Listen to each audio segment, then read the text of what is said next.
자, 축구 얘기 계속 이어서 하겠습니다. 어,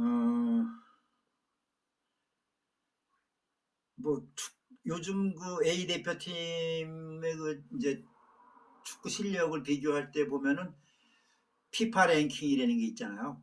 그 피파 랭킹이 약간 모순점이 있기는 있어요. 그런데 어쨌든 동남아 팀들은 100위권이라고 다. 우리나라는 20위권이에요. 아주 A 클래스죠. 우리나라 그 피파 랭킹으로만 본다면. 아시아에서 일본, 이란, 한국, 호주 이렇잖아요. 그 다 비등한 그런 랭킹이고. 물론 그 피파 랭킹 매기는 그 기준이 점수 매기는 기준이 있어요. 그런데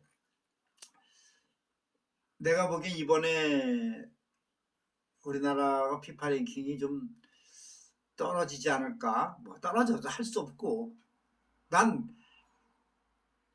사실 어제 그 축구를 보면서 너무 기가 막혀가지고 다시는 내가 축구 안 본다는 생각을 했어요. 그게 이게 참 쉽게 할 말은 아닌데 다시는 뭐 술 안 먹어 뭐 다시는 담배 안 피워 이런 소리 이렇게 함부로 하는 게 아니거든 사실.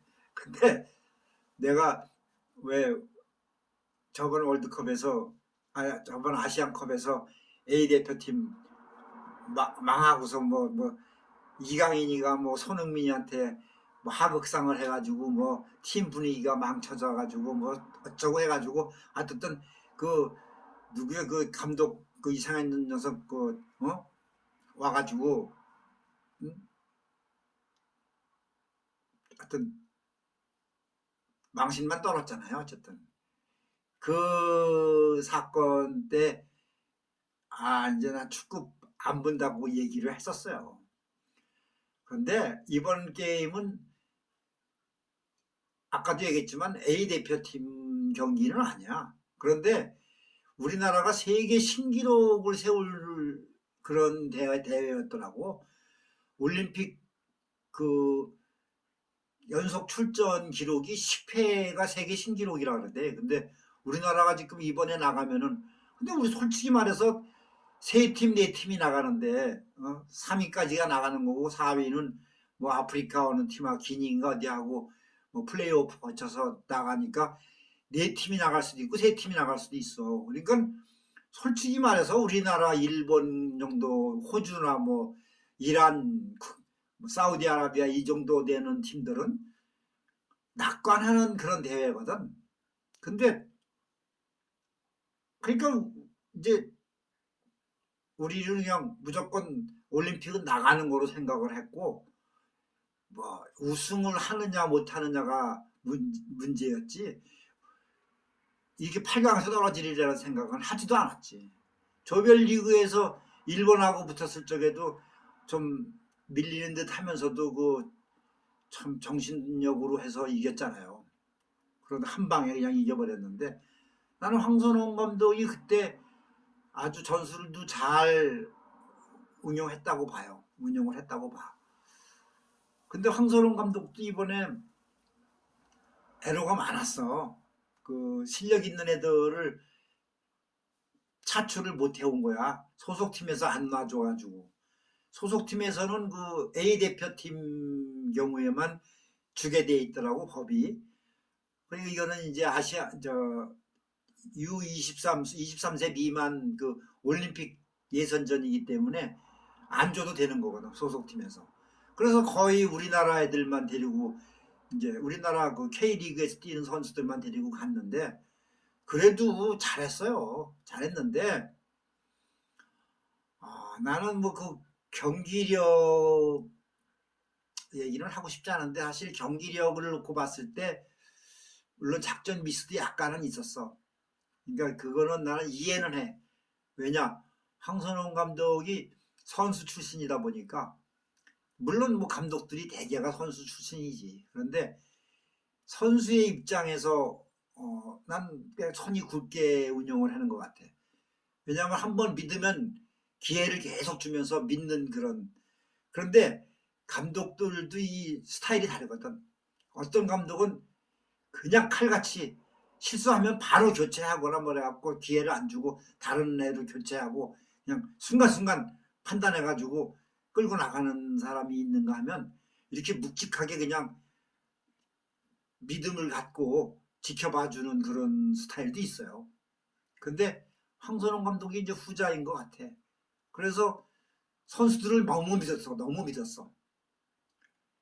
그때 전술의 변화를 좀 줬어야 되는데 전반전에 어우 이게 나는 인도네시아가 맞나 우리나라가 맞나 싶었어. 정말 맥을 못 추더라고. 그럼 날씨도 있고 이제 우리 선수들이 전체적으로 봤을 때 컨디션 조절이 실패한 것 같아.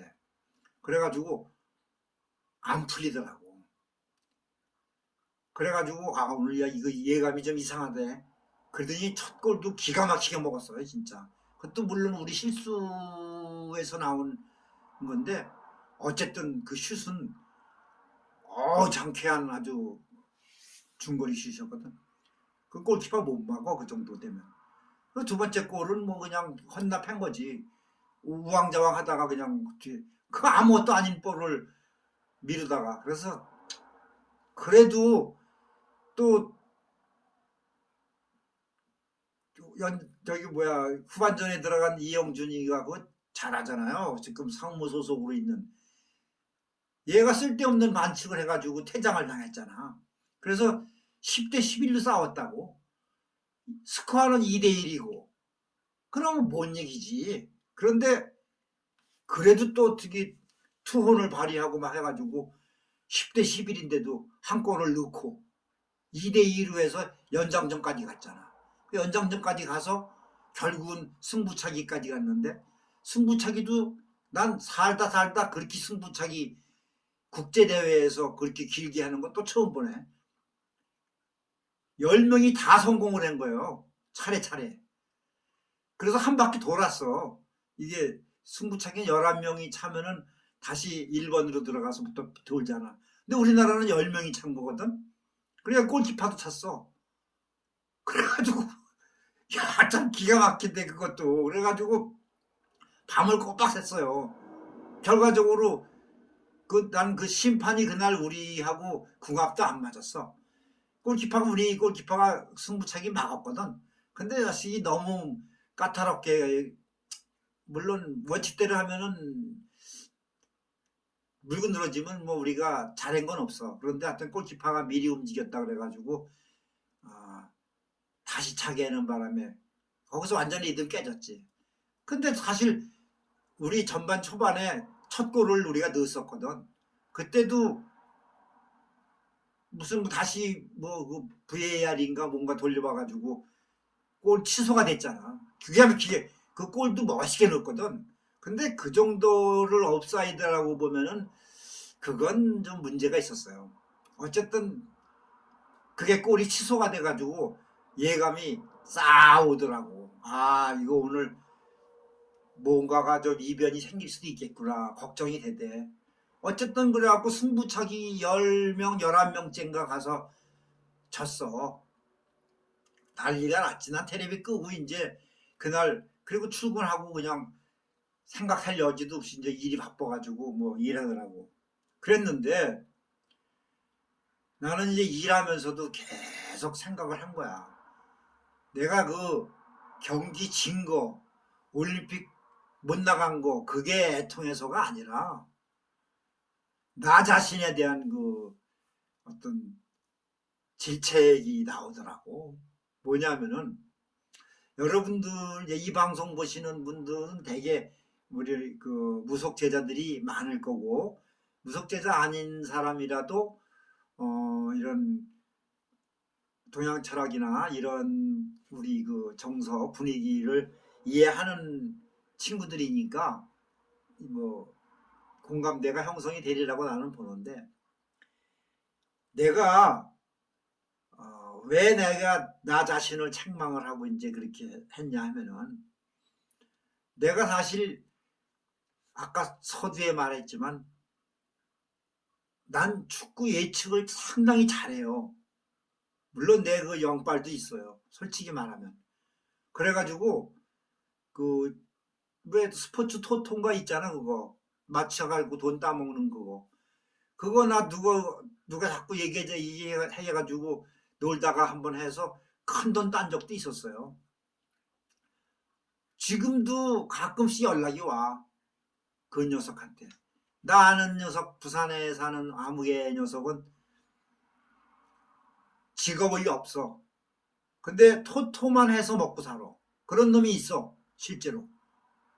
그거는 좀 이해가 안 가겠지만 내가 그 녀석 사는 걸 보고서 이것도 하나의 그 살아가는 방식이로구나 이런 생각이 들더라고. 그래서 뭐 내가 그렇게 나쁘게 보질 않았어요. 그때 뭐 사행성이 어쩌고 저쩌고 그런 얘기 할 필요가 없어. 그 스포츠 토토 같은 것도 건전하게 뭐 건전하게 할 수는 없지 솔직히. 그런데 자기 나름의 그 철학을 가지고 원칙대로 하면은요 그것도 괜찮아요 솔직히. 요즘 세상에 승부 예측한다는 건데 그거를 과학적으로 자기 나름의 그 데이터를 가지고 그거 제대로 하려면은요 정말 고시 공부하듯이 그것도 공부해야 돼요. 그 스포츠 토토 해보신 분들은 알겠지만 하루에도 얼마나 많은 경기가 벌어집니까? 전 세계적으로. 그걸 다 보고서 이제 거기서 골라서 배팅을 하는 건데 그러면은 외국 팀들 그런 프로 팀들 이런 뭐 예를 들어서 뭐 프랑스의 뭐 PSG가 어떠니 뭐 손흥민이 뛰고 있는 토트넘이 어쩌니 맨체스터 유나이티드니 뭐 이런 세계적인 팀들 있잖아. 그런 팀들을 골라가지고 이제 배팅을 하는데 리그를 그게 무식한 놈이 할 수 있습니까? 안 돼요, 솔직히. 그걸 그냥 그냥 연필 굴려서 찍는 게 아니거든. 나름의 자기 기준이 있다고. 그래가지고 이 팀은 뭐 특징이 어떻고 뭐 이런 정도 해가지고 선수 개개인의 특성까지도 다 알고 해가지고 정말 도사가 돼야 돼. 그래야 정확하게 그 팀을 분석을 해서 배팅을 하는 거야. 그러니까 노력이 꽤 들어가. 나 아는 녀석은 뭐 솔직히 아침에 한 9시, 10시에 일어나. 그러니까 완전히 룸팬이지. 남이 볼 때는. 지금 물론 이제 뭐 공직에서 뭐 나와가지고 뭐 벌써 은퇴한 지가 오래됐는데 그러니까 노는이 연불 한다고 이제 그러는 건데 한 달에 몇백 벌어요, 그냥. 왜냐? 얘는 기준이 딱 있습니다. 내가 하는 거 보고 깜짝 놀랐어요. 그래갖고 노트가 그냥 깨알같이 써가지고 그 분석을 해. 그래서 어떻게 보면은 참 나이 먹어가지고 저 또라이 아닌가 이런 푼수로 볼 수도 있는데 나는 그렇게 생각하지 않아. 그 사람은 자기 사업이야 그게. 그래서 분석을 딱 해서 배팅을 하는데 배팅을 무리한 걸 안 합니다. 그래갖고 안전빵으로 딱딱 봐가지고 배팅을 해서 조금씩 따는 거야. 한 방 큰 거 노리는 게 아니야. 조금씩 따서 결국은 하루 일당만 버는 거야. 하루에 그래갖고 10만 원에서 20만 원 정도를 따. 잃는 날은 거의 없어. 내가 본 바로는 그렇게 옛날엔 많이 잃었다고 그러더라고. 그냥 자기가 이제 아는 거지. 그러면 그 사람 뭐 노름꾼이라고 욕할 거야? 탓할 거 없어요. 난 그 사람 인정해요. 그래가지고 그냥 뭐 한 달 3, 400 버는 거 아니야. 그래가지고 물론 그 꼬라지는 좀 보기 흉하지. 왜냐하면 토토방에 가서 쓱 출근하면은 그 토토방 그 주인이 VIP로 대접하지. 자기 전용 책상 같은 것도 하나 있다시피 하고 그래가지고 컴퓨터 켜 있으니까 거기서 모니터 보고 이제 그럼 뭐 그 주인이 커피도 내와 뭐 또 이제 한참 열났을 적에는 뭐 음식도 배달시켜 뭐 커피 뭐 참 웃기지도 않아. 그러나 걔하고 며칠에 한 번 내가 전에 생활한 적이 있었거든. 무슨 일 때문에. 그런데 나는 처음에는 아주 실없는 놈으로 봤는데 아예 아니더라고. 그래서 나는 그래 지금 또 하면 뭐 할 거야. 이 나이 돼가지고 뭐 아르바이트 어디 갈 데도 없어. 그러니까 오히려 그래서 한 서너 시쯤 되면은 하루 일과가 끝나네. 그러면 또 이제 쓱 저 어디 저 강변이나 나가서 바람이나 쐬고 자전거도 타고 그러면서 즐기다가 저녁 때 집에 들어가고 이게 좀 글쎄 이게 뭐 좀 모범적인 생활이라고 볼 수는 없겠지. 그런데 하여튼 그랬어요. 좀 쉬었다가 또 다음 편 할게요.